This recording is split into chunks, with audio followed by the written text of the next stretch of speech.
자유한국당에 고질적인 문제가 있습니다. 대중영합주의. 정당이라는 집단이 아무런 철학이나 신념도 없이 사람들이 그저 듣고 싶어 할 법한 말들을 떠들어댑니다. 아무런 비판의식 없이 시류에 따라가기만 한다는 거죠. 최근 황교안 대표와 나경원 원내대표의 발언이 논란이 되고 있습니다. 여성유권자연맹 기념식에 가서 여성 공천 30%를 의무화하겠다는 발언을 했습니다. 보통 단 고위급 인사들의 발언은 그냥 연설문 비서가 써준 걸 읽는 겁니다. 매일 언론을 통해 전해지는 최고의 발언 같은 것들은 미리 주요 현안에 대해 당직자들이 준비를 해서 테이블 위에 올려둔 걸 읽는 식이죠. 보통 모든 당이 그렇게 합니다. 그런데 이번 발언은 좀 돌발적으로 보입니다. 사전 조율된 게 아니란 거죠. 황교안 대표가 나경원 원내대표의 발언을 두고 저하고 이야기한 게 아니라 마음대로 한 거다. 그런데 나도 전적으로 동의한다 라고 얘기한 거 보면 여성 공천 30% 의무 규정은 아마 나경원 원내대표가 개인적으로 낸 목소리고 황교안 대표도 여기에 개인적으로 동의를 한 것 같습니다. 저는 여기서 큰 문제의식을 느낍니다. 자유한국당은 정통 보수 우파 정당을 자처하는 것이죠. 그랬기에 저 역시도 여기서 당직 생활을 했던 거고요. 그런데 여성 공천 30% 의무화 같은 쿼터제, 할당제 주장은 전혀 우파의 철학에도 맞지 않고 실효성도 없습니다. 계급과 집단을 나눠 갈등을 만들어 정치를 하는 좌파식 아이덴티티 폴리틱스, 즉 정체성 정치일 뿐입니다. 이런 주장을 자유한국당의 두 지휘관이 했으니까 걱정이 되는 게 당연한 거죠. 여성 공천 30% 의무화, 회사로 치면 여자를 몇 퍼센트 이상 의무 고용하겠다. 이런 걸 쿼터제, 할당제라고 합니다. 어떤 단체에서 특정 집단의 비율이 일정 이상 되도록 강제하는 걸 말합니다. 이러한 주장들에는 아주 이상한 논리가 전제로 깔려 있습니다. 여성 할당제를 한번 생각해 볼까요? 어느 직업 내지는 어떤 집단의 이 성별 비율이 동등하지 않으면 정의롭지 않다는 전제를 깔고 있습니다. 남자와 여자 수는 5대5로 동등하니까 당연히 모든 집단에서도 이 비율이 유지되어야 한다는 생각을 바탕에 두고 있는 겁니다. 언뜻 들으면 맞는 말 같죠? 그럼 여기서 제가 질문 하나 해보겠습니다. 군인, 경찰, 소방관 중 남성 비율이 높은 건 정의롭지 않은 건가요? 간호사, 약사, 교사 중 여성 비율이 높은 건 정의롭지 않은 겁니까? 바로 여기에 여성 할당제의 문제점이 있습니다. 이 성별이라는 기준을 넘어서서 개인 그 자체로 사람을 판단하고 평가하는 게 목표가 되어야 하는데 오히려 이 성별 비율을 절대적 기준으로 놓는다는 겁니다. 성별은 개인을 이루는 수많은 요소 중 하나일 뿐이죠. 개인을 정의하는 절대적 요소가 아닙니다. 할당제는 이 특정 요소 하나를 렌즈로 쓰면서 개개인을 집단 속에 매몰시킵니다. 성별 기준, 즉 젠더 렌즈로 보면 남자가 여자보다 압도적으로 많은 직장, 반대로 여자가 남자보다 압도적으로 많은 직장은 무언가 잘못된 곳입니다. 성별 때문에 채용됐거나 혹은 채용되지 않았다고 전제해버리는 거예요. 정말 그런가요? 보육교사 중에는 여성들이 압도적으로 많죠. 아이돌 보는 걸 좋아하고 또 이게 적성에 맞아서 보육교사가 된 사람들 중 여성이 많은 거일 뿐입니다. 왜요? 아이에 대한 감수성, 공감 능력 등이 여성이 평균적으로 남성에 비해 높으니까요. 무슨 여성이라 특혜를 받은 것도 아니고 반대로 남성들이 차별을 받아서 그 숫자가 적은 것도 아닙니다.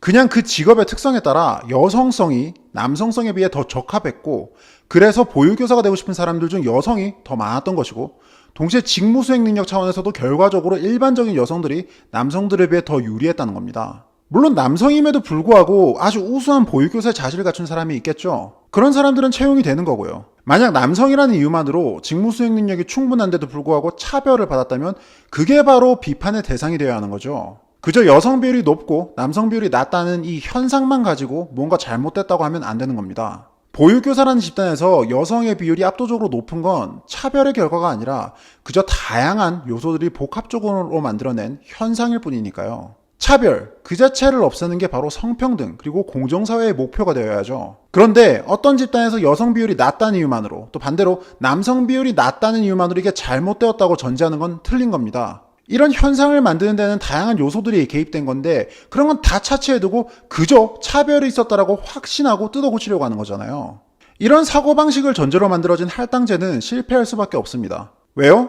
전혀 현실을 반영하지 못하니까요. 모든 현상을 그저 덮어놓고 차별의 결과라고 해석하는 아주 무식하기 짝이 없는 접근입니다. 여성 할당제의 끝은 어디겠습니까? 모든 직업, 모든 집단에서 남녀 비율을 5대5로 완벽하게 맞출 때까지는 계속해서 뭔가 잘못되었다고 생각하지 않겠습니까? 우리나라에서 할당제가 도입되기 시작한 건 얼마 안 됐지만 이미 서구 국가에서는 오래전부터 이런 할당제를 논의했었고 또 실험해왔습니다. 인종을 기준으로 소수인종을 몇 퍼센트 이상 고용하라, 여성을 몇 퍼센트 이상 데리고 와라, 장애인을 몇 퍼센트 이상 입학시켜라. 이런 affirmative action, 즉 소수자 우대 정책이 꽤 오래전부터 실시되어 왔습니다. 그래서 결과는 어땠을까요? 이런 할당제가 차별을 없애기는커녕 집단 간 갈등을 더욱 조장해왔습니다. 무엇보다 실효성이 없었죠. 미국 미시건 대학교에서 두 경제학자가 이와 관련해 연구를 한 적이 있습니다.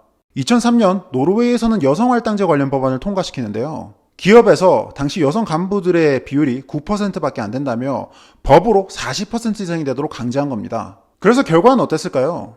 회사들이 심각한 손실을 입습니다.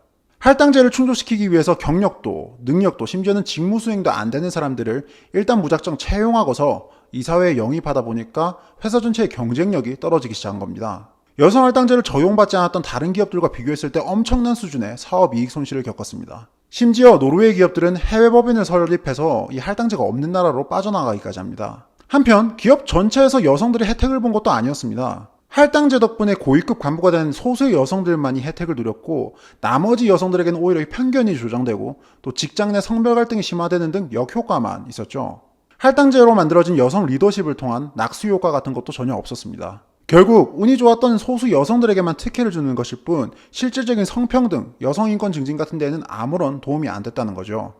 진짜 평등하고 공정한 사회를 원한다면 이 성별이라는 기준을 넘어서서 개인, 그 자체로 사람을 판단하고 평가하자는 목소리들이 나와야 합니다. 국가나 권력 집단이 나서서 특정 집단의 성별 비율이 같아지도록 강제하는 건 결코 해결책이 될 수 없습니다. 실효성이 없는 건 물론이거니와 갈등과 편견만 더욱 강화합니다. 이미 역차별에 분노한 수많은 남성들이 아우성을 치고 있고 이러한 점들이 오히려 여성 혐오를 조장하고 심화시키는 결과로까지 이어지고 있습니다. 제발 남자고 여자고 이 성별 구분을 좀 떠나서 개인 능력 그 자체로 평가하자는 말이 나왔으면 좋겠습니다. 왜 자유한국당에서는 이런 말을 못합니까? 특정 집단의 성별 비율은 현상의 일부일 뿐 절대적인 판단 기준이 되어서도 안 되고 차별의 근거라고 판단해서도 안 된다는 말. 남자고 여자고 떠나서 능력에 따라 대우하는 사회를 만들겠다는 말.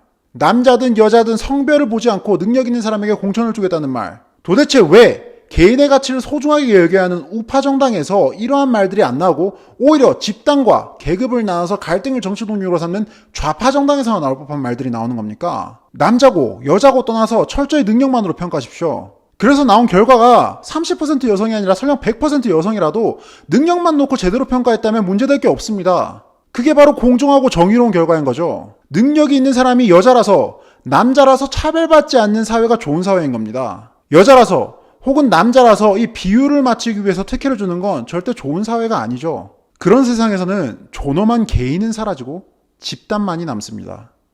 저는 우원재라는 나 자신, 개인으로서 존중받기를 원합니다. 정체성 정치를 이야기하며 평등을 부르짖는 사람들은 저를 두고 남성이고 청년이고 동양인이라고 합니다. 제 개인을 이루는 소중한 특성들은 사라져버리고 제 개인성을 이 집단에 매몰시켜버립니다. 남성이라 기득권이라고 합니다. 청년이라 약자라고 합니다. 동양인이라서 서구국가에서 보호받아야 할 소수자라고 생각합니다. 이런 판단에서 우원재라는 나 자신은 완전히 사라지고 제가 속한 집단의 꼬리표들이 저를 판단하는 절대적인 기준이 되어버립니다. 저는 남성이지만 요리를 좋아하고 가사활동을 많이 합니다.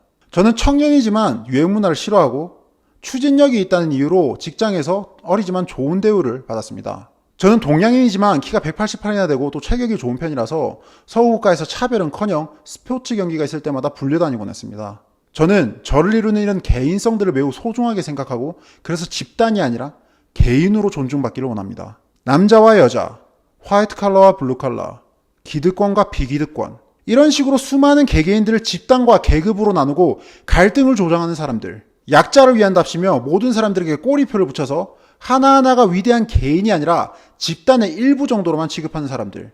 저는 더 나은 세상을 위해 이런 정치를 하는 사람들을 비판합니다.